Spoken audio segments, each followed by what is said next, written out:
I leaned against the counter, breathing heavily, watching the blood pool on the floor. Not mine, of course.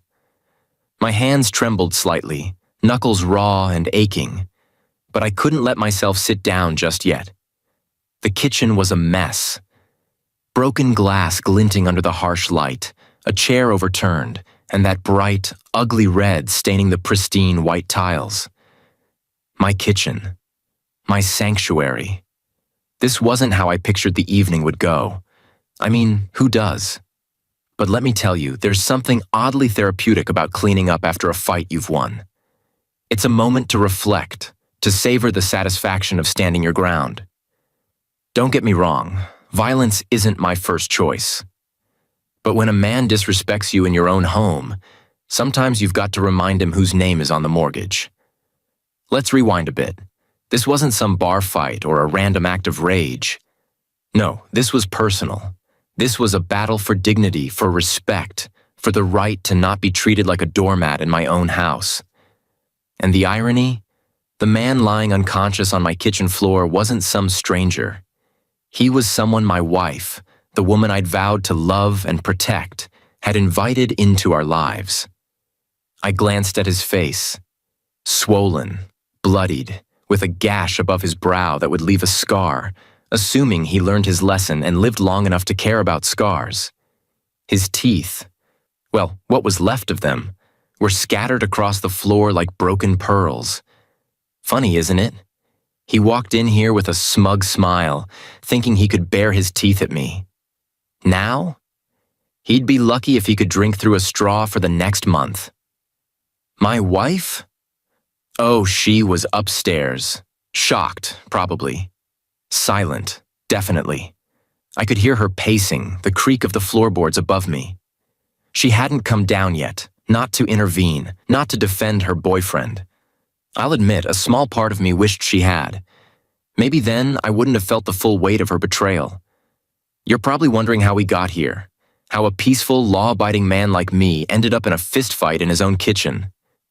And let me tell you, it wasn't because I went looking for trouble. Trouble came knocking on my door, smirking like it owned the place, and I answered.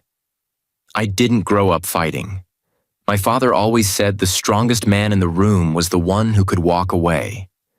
And I believed that, for a long time. But some situations, some people, don't let you walk away.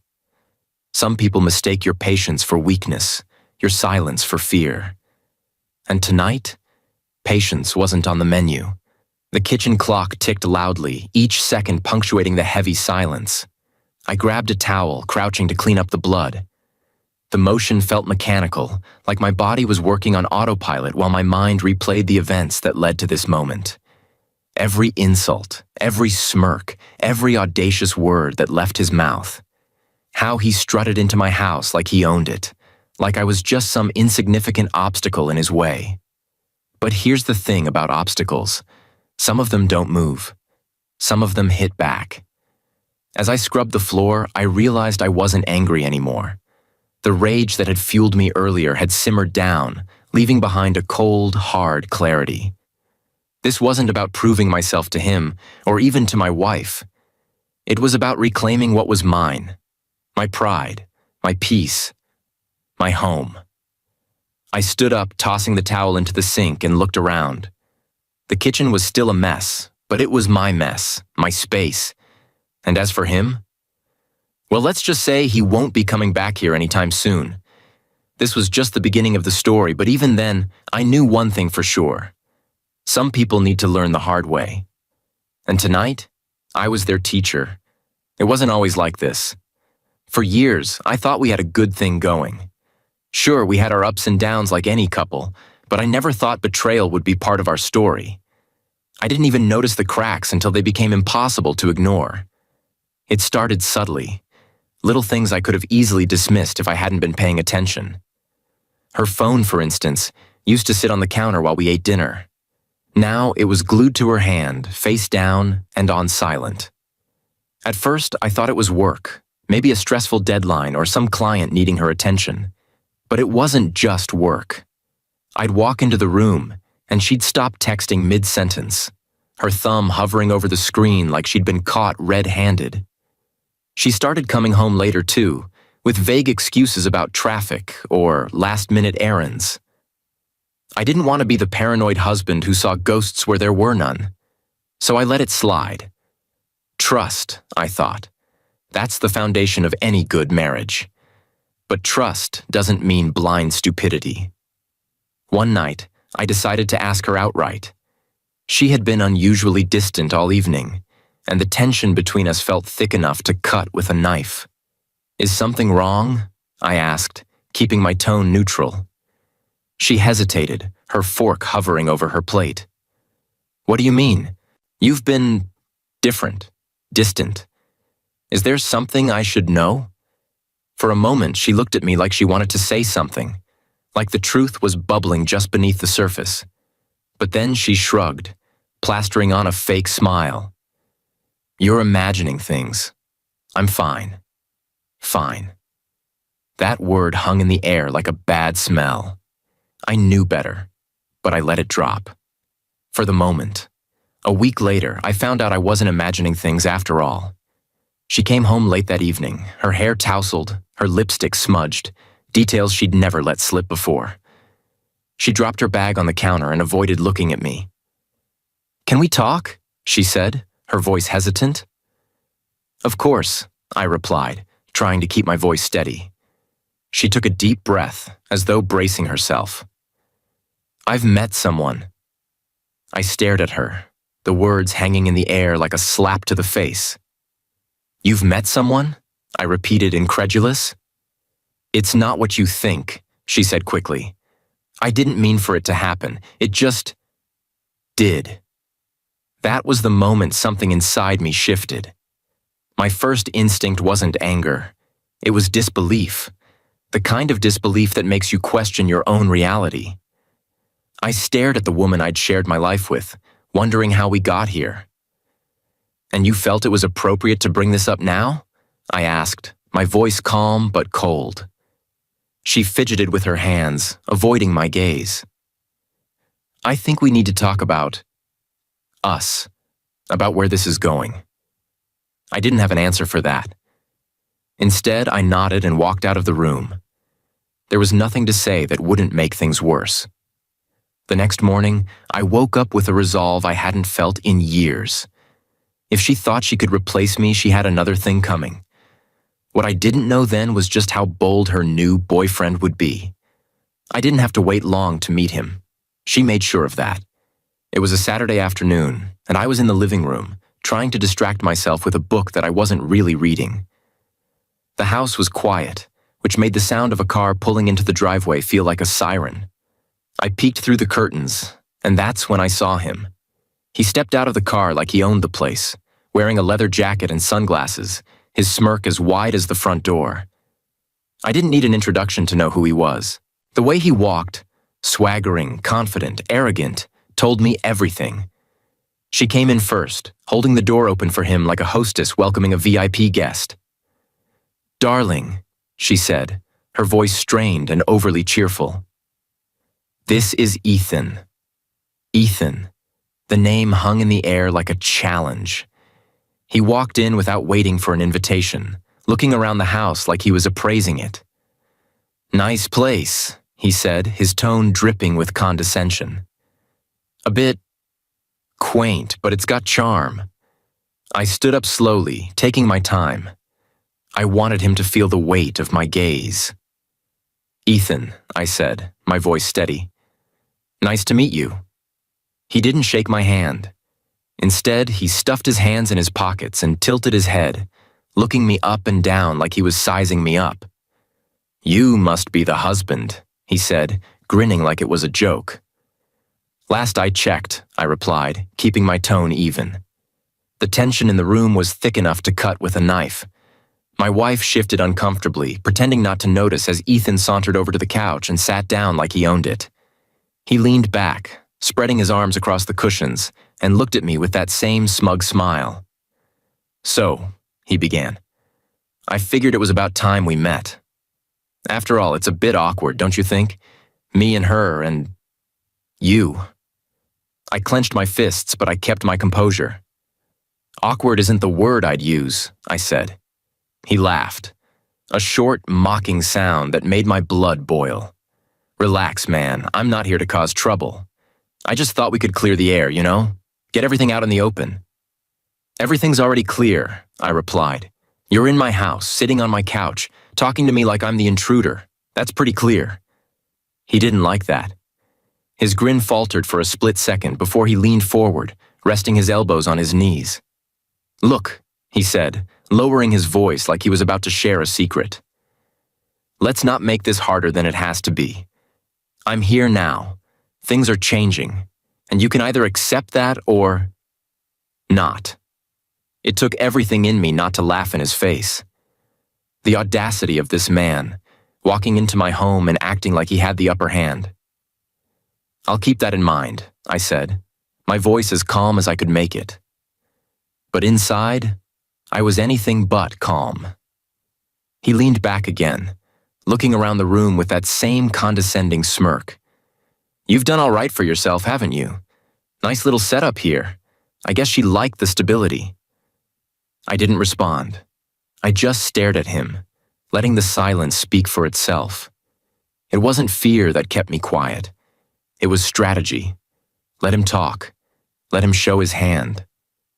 After a few more minutes of posturing and veiled insults, he got up and stretched like he was bored. Well, he said, looking at my wife, this was fun, but we should probably get going. She avoided my gaze, her expression a mix of guilt and defiance. I'll just grab my bag, she said, hurrying out of the room. That left me alone with him. He looked at me again, that smug smile returning. You're a patient guy, he said. I respect that, but patience only gets you so far. I didn't say a word. As he walked out the door, he gave me a mock salute. See you around, buddy. And just like that, he was gone. But something in me had shifted. I wasn't angry, not yet. No, anger would come later. Right now, all I felt was cold determination. Because one thing was certain. The next time Ethan set foot in my house, things would end very differently. I should have known he'd come back. Guys like Ethan always do.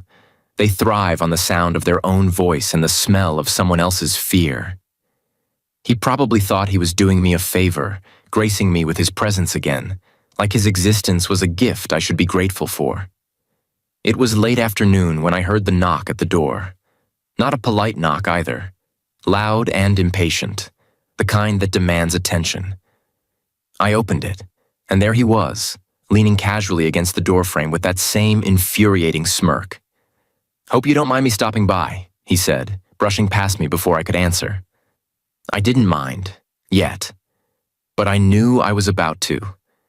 He made himself at home, walking straight into the kitchen without so much as a glance back. My wife trailed in after him, looking more uncomfortable than I'd ever seen her. She mouthed something I couldn't quite catch. An apology, maybe? An excuse? It didn't matter. Ethan was already rummaging through my fridge. You've got good taste in beer, he said, pulling out a bottle and cracking it open on the edge of the counter like a caveman. The cap flew off, landing on the floor. He didn't even bother to pick it up.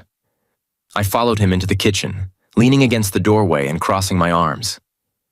Is there a reason you're here? I asked.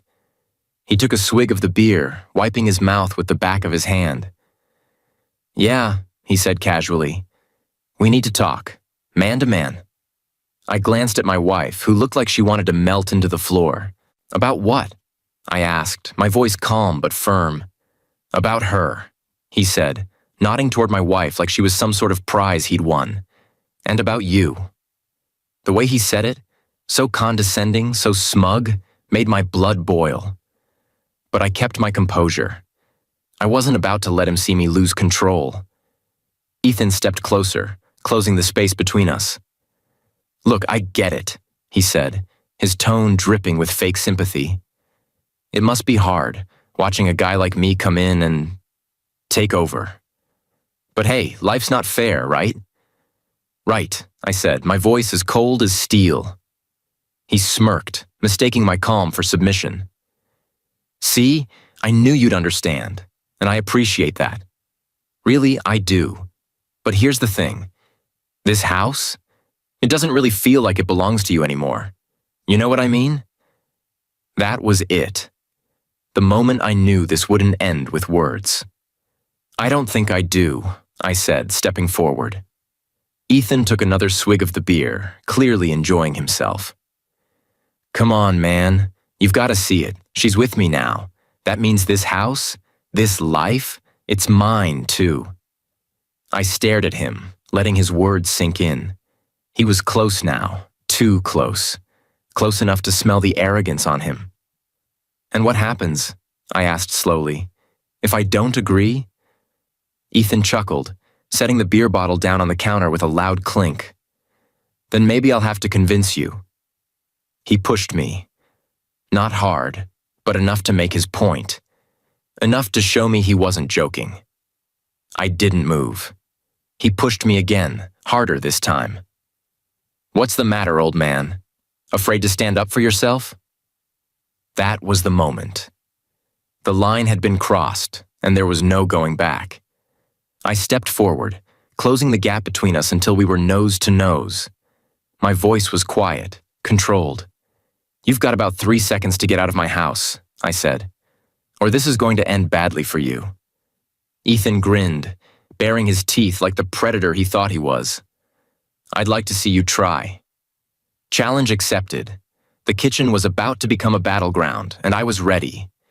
He was grinning like a fool, his overconfidence practically dripping off him. Ethan really thought he had me figured out.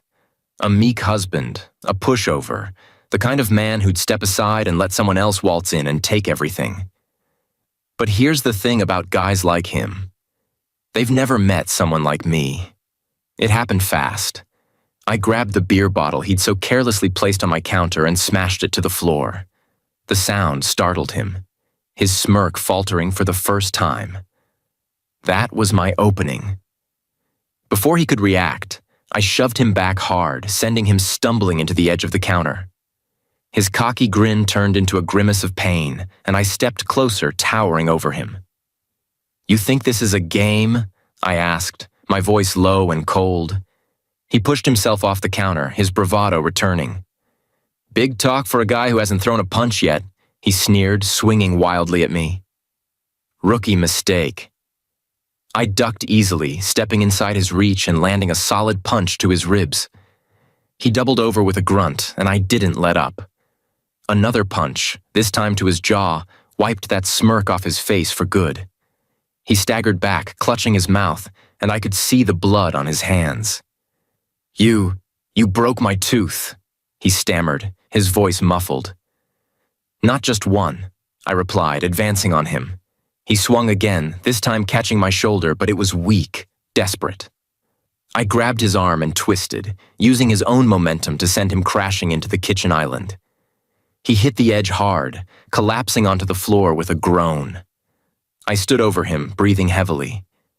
You come into my house, I said, my voice rising with each word. You insult me, you disrespect me, and you think I'm just going to let it slide? He tried to get up, but I planted a foot on his chest, pinning him down. Here's the thing about being an alpha, I continued, my tone ice cold. It's not about who can shout the loudest or act the toughest. It's about knowing when you've already lost. I reached down, grabbing him by the collar and hauling him to his feet. He swayed unsteadily, blood dripping from his split lip and broken teeth. You're done, I said, shoving him toward the door. Get out of my house, and don't you ever come back. But Ethan, stubborn and stupid, wasn't ready to quit. He lunged at me with a guttural roar, swinging wildly again. I sidestepped easily, grabbing a nearby pan and cracking it against the side of his head. He crumpled to the floor like a sack of bricks, groaning in pain. This time, I crouched down beside him, making sure he could hear every word. You're lucky I have restraint, I said. Because if it were up to me, you wouldn't be walking out of here at all. I grabbed his arm and dragged him toward the door, his protests weak and slurred. Blood smeared across the floor as I pulled him out, tossing him onto the porch like the trash he was. He lay there, gasping for breath, his face a mess of cuts and bruises. "This isn't over," he muttered, his voice barely audible. "Oh, it's over," I replied, stepping back inside and slamming the door behind me. The silence that followed was deafening. My hands were shaking, adrenaline coursing through my veins, but I felt a strange sense of calm. I'd stood my ground. I'd defended my home. I turned back to the kitchen, surveying the mess. Broken glass, bloodstains, and overturned chairs. It wasn't pretty, but it was mine. And Ethan? Well, let's just say he wouldn't be baring his teeth at anyone anytime soon. The door slammed shut behind me with a finality that seemed to echo through the entire house. Outside, I could hear Ethan groaning, probably trying to pick himself up off the porch. Good luck with that. I didn't care what happened to him after he left my property, as long as he never stepped foot here again. I leaned against the door, catching my breath. The adrenaline was still surging through my veins, leaving me shaky but oddly focused. My knuckles throbbed, the skin split in a couple of places, but I welcomed the pain. It felt right. The kitchen was a disaster zone. Blood streaked across the floor, broken glass glittering under the overhead light. The chair he'd knocked over lay on its side, one of its legs bent at an awkward angle.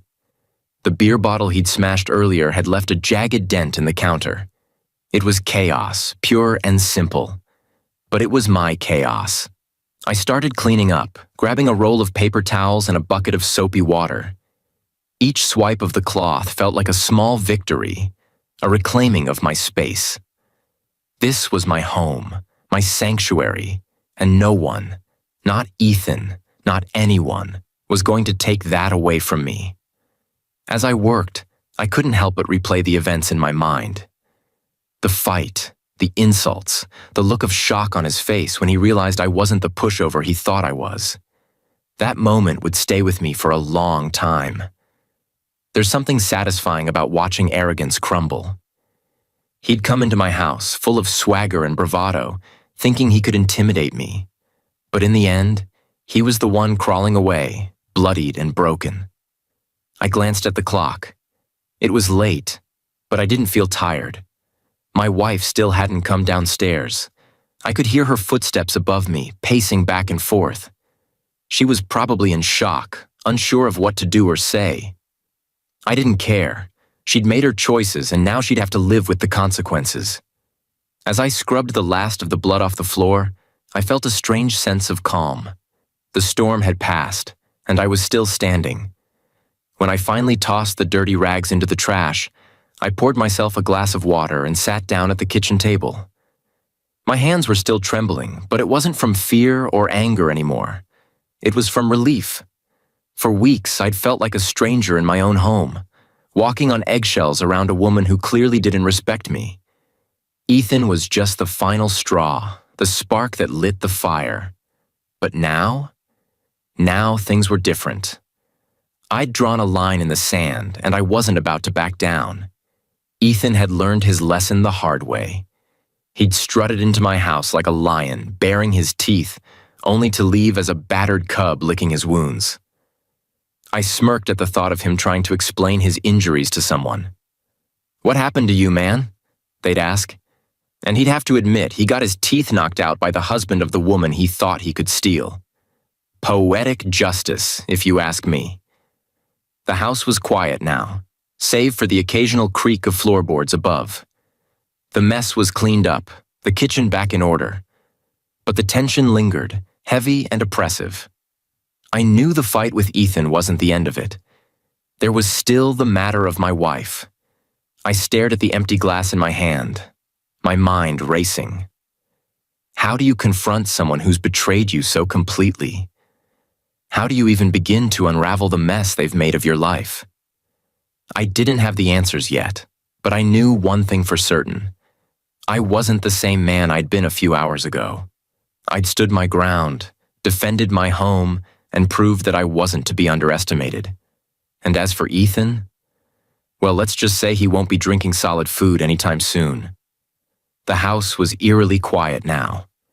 Ethan was gone, his bloodied ego left somewhere on the front porch, and I had finished cleaning the wreckage he caused in the kitchen.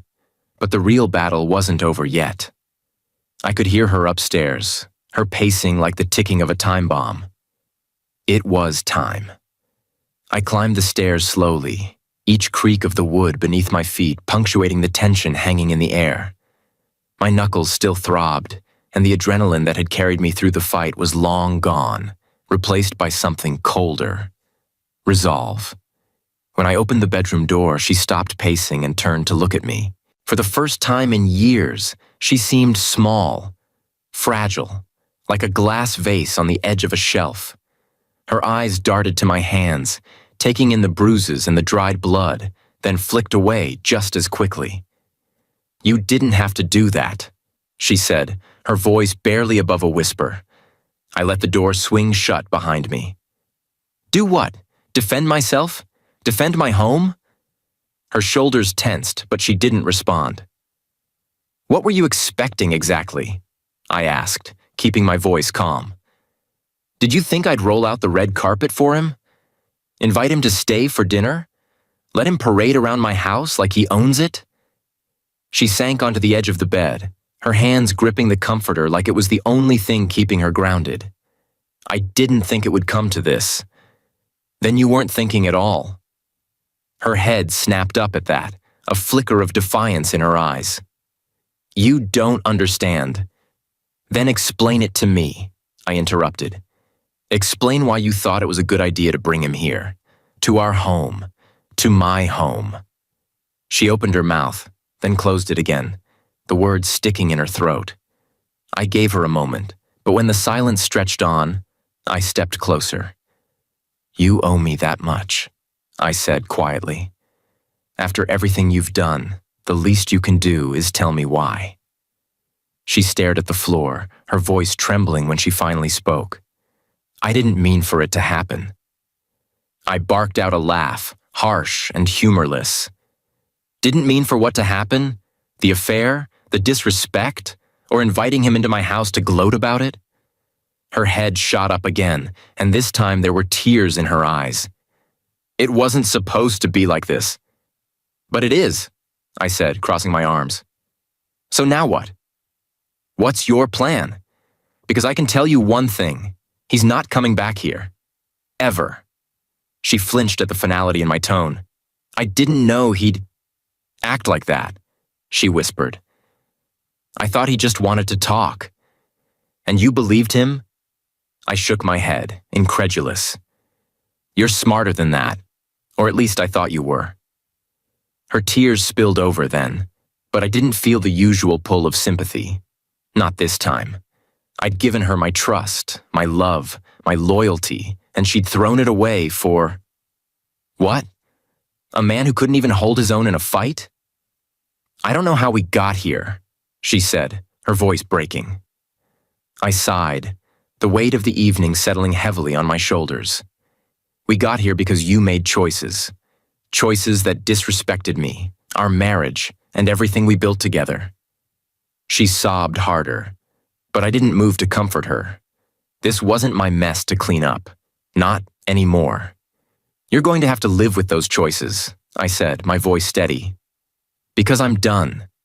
I've given you every chance, every ounce of forgiveness I had in me. And this..." I gestured toward the door, toward the chaos Ethan had left in his wake.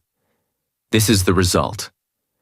Her sobs slowed, and she looked up at me, her face streaked with tears. "What happens now?" "That's up to you," I said simply. "But let me be clear. This is my house, my life. And if you or anyone else thinks they can walk in here and take that away from me, you're wrong." I turned and walked out, leaving her to grapple with the wreckage of her own decisions. I walked out of that room, leaving her sitting there, broken and lost. I didn't slam the door. I didn't shout or scream, no dramatic gestures. That wasn't my style. But in my heart, I knew something irreversible had just happened. It was over.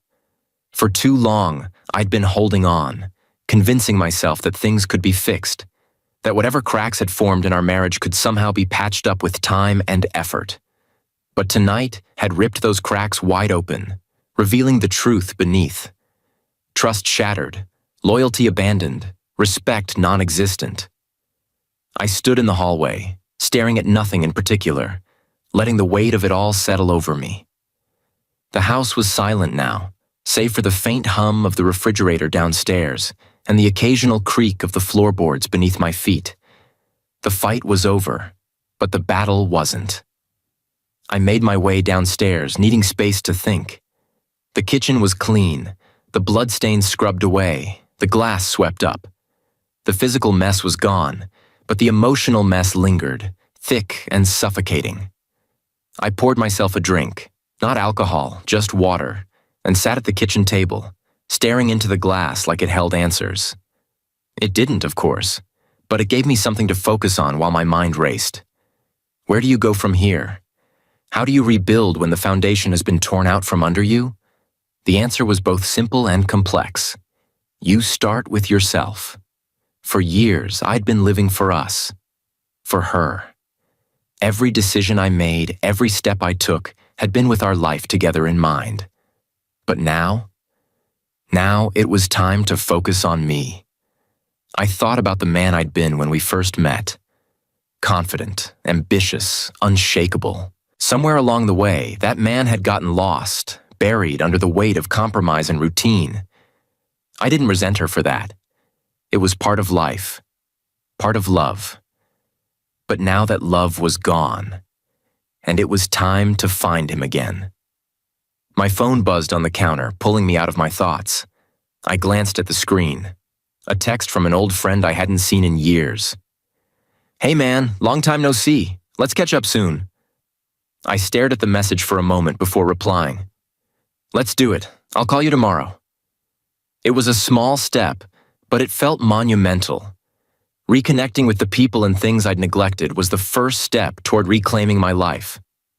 As I sat there, the events of the evening played over in my mind like a movie reel.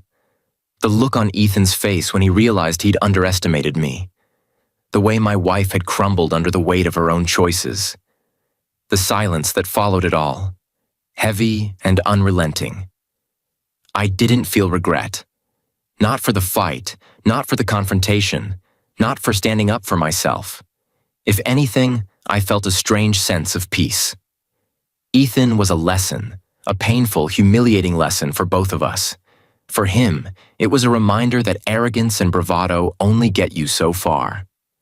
For her, it was a wake-up call, a stark realization of the consequences of betrayal. And for me, it was a turning point. I stood up, finishing my drink and setting the glass in the sink. The house felt different now. Quieter, emptier, but also lighter, like a weight had been lifted.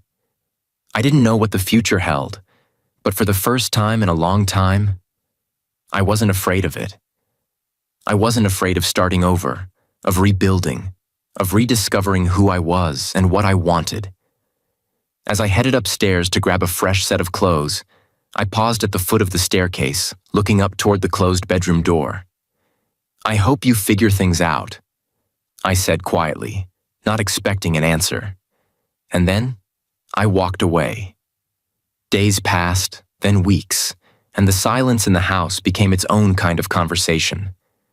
She stayed upstairs most of the time, avoiding me as if the weight of what happened had left her too ashamed to face me. I didn't go out of my way to check on her. The distance wasn't just physical, it was emotional, a canyon too wide to bridge. I focused on myself, piece by piece, like rebuilding a house after a storm. The first step was reconnecting with the friends and hobbies I'd neglected. I went back to the gym, not out of vanity, but to feel strong again.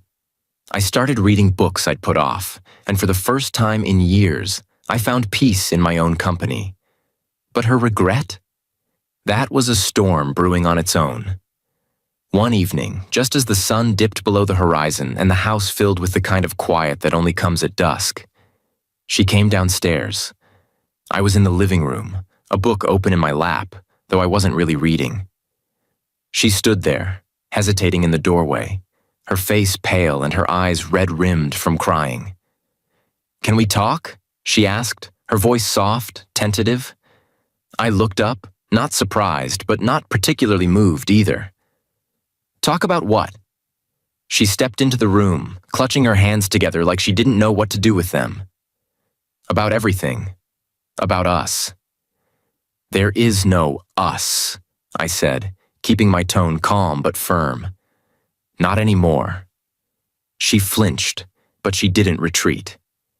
Instead, she sank into the chair across from me, looking at me like she was searching for some sign of the man she once knew. "I made a mistake," she began, her voice trembling. "I let my selfishness ruin everything, and I don't know how to fix it." Her words hung in the air, but they didn't touch me the way they once might have. The part of me that would have rushed to comfort her, to reassure her, was gone.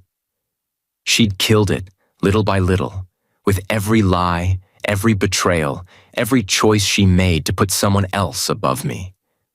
"You can't fix it," I said simply. "Some things can't be undone." Tears welled up in her eyes, and she shook her head as if denying my words would make them less true. I wasn't thinking clearly. I didn't realize what I had, what I was throwing away. I thought he was different. "And now you know he wasn't," I replied. "But that doesn't change the fact that you chose him. You brought him into our lives, into my home." She broke down then, sobbing into her hands. I watched her, feeling a pang of something. Not pity, not anger, but maybe sadness for what could have been. "I miss us," she said between sobs. "I miss the life we had. I miss you." I leaned back, crossing my arms. "The life we had is gone. And the person you miss, he's gone too. You can't expect to burn down a house and still want to live in it." Her sobbing quieted, and she looked at me, her eyes desperate. "Can't we at least try? Please? I'll do anything." I shook my head, standing up. "It's not about what you'll do now. It's about what you've already done." She stayed in the chair, her shoulders slumped, the weight of regret pressing down on her. But I didn't feel the need to stay and watch. I'd said my piece, and I wasn't interested in rehashing the past. As I left the room, I heard her whisper something, a faint, broken, "I'm sorry." But sorry doesn't build trust. Sorry doesn't erase betrayal. And sorry doesn't bring back what's already been lost. The house was quiet now, not the oppressive kind of silence that had settled over it after Ethan and the fight, but a peaceful stillness. The kind that felt like a deep breath after a storm. She had left 2 days ago, her bags packed, her face streaked with tears, but no argument this time. Just silence and the weight of inevitability. I didn't stop her. I didn't beg her to stay or make her promises I couldn't keep. She'd made her choices, and I'd made mine. Now it was time to move on. I spent the first day rearranging the house, reclaiming every corner she had touched. Her things were gone, leaving empty spaces that somehow made the house feel larger, lighter. I rearranged the furniture, repainted the walls, and replaced the bed linens with ones I actually liked. The kitchen was my last project. I scrubbed every surface until it gleamed, replaced the dented counter, and bought new chairs for the table. This was my space now, and I wanted it to feel like mine. The second day, I stood at the front door and looked out at the driveway where Ethan's car had once been parked. The memory of him swaggering up to my house still made me shake my head. He'd thought he was the lion, but he'd left as nothing more than a toothless cub. I wondered if he'd learned his lesson. If he'd looked in the mirror and realized that arrogance and bravado were no substitute for respect and honor. Probably not. Guys like him rarely do. As for me, I wasn't angry anymore. Anger is exhausting, and I didn't have the energy to carry it around. What I felt now was something more profound. Clarity. I'd spent years bending over backward to make other people happy, to keep the peace, to be the nice guy. And where had it gotten me? Betrayed in my own home by the person I thought I could trust the most. But that betrayal had taught me something important. I wasn't a doormat. I wasn't someone to be walked over, dismissed, or disrespected. I was stronger than that, and I'd proven it, to Ethan, to her, and most importantly, to myself. The text from my friend buzzed on my phone again. "Dinner tomorrow? My treat." I smiled and typed back, "Looking forward to it."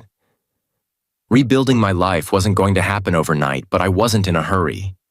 For the first time in years, I had time to focus on myself, to figure out who I was and what I wanted. As I sat on the couch, a fresh cup of coffee in hand, I thought about the future. Not the painful, complicated mess I'd left behind, but the clean slate in front of me.